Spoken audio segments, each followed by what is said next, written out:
Salam mehriban ildaşlar, men İzzatilla Adil. Sizler meni Ýalkym TV kanalına YouTube'da gözleýäňiz. Umid etýän hemmeleриňiz sag-salamatlikda ýaşap ýören bolsaňyzlar diýip. We his etýän bilýänki programmyzyň dowamyna 3-nji bölümine garaşyp duran bolsaňyz. We bizler bu programda Türkmenleriň toy resmi rewaçlary, toy däbi desturlary nähili bolýar, başdan aýdyp gelýäs. We birinji bölüminde Türkmenler söze nädip barýarlar, söz atmak, söz almak we gapy açmak baradan aýdyp geçdik.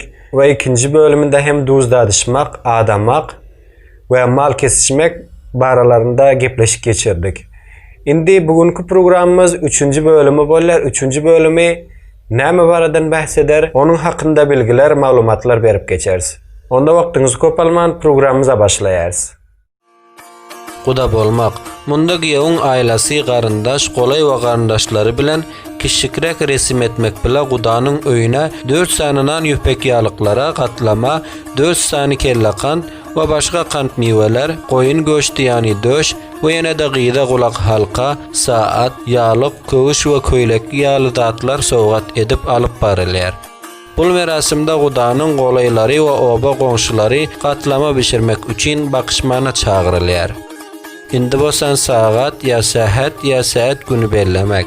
Saat günü bellemek hem biraz kiçik resim bilen gudanyň öýüne baryp 9 eltmek we gelin alma günlerini belleýärler. 9 eltmek günü. Bu destur ayarlar arasında olakan da bara bilen iki tarafın golay garyndaş we goňşulary aýdylyp, gudanyň öýüne sowgatlar we matalar alyp barylyp biçim biçýärler. Gelin bilen giýewiň tamyna düşeljek düşekleri biçip paxtalaýarlar. Indi bosan geňeş, hat yazmak we kart çakyly. Boljak merasimden soň gyýdy berji taraf uzak golay garyndaşlar we oba goňşularyny we gelin aljy tarafdan sany azyrak kişini aýdyp, toya aýdyljak adamlara hat ýazýarlar. Häzirki zamanda bolsa hata deregine güller bilen bezelip we timarlanan has kart gurşadyp ýazýarlar. We onda toy durmuş güni belli bolup we başga ýazyljak zatlary ýazýar. We gelin aljy tarafdan gelen adamlara alaýda serpay berilýär. Indi gelin aljy tarafta bolýan olakan dalbarlar we aýdymsazlar guralyp, we bir näçe tomaşalar we oýunlar bolup geçýär. Elbetde eski zamanlarda altyn gabak atýar ekenler. Yani iki sany dogry agacı adam kadar diklep, ikisinin ortasından gaňraw asyp we ýyl mergenleri jemlenip nişan alyp atýar ekenler.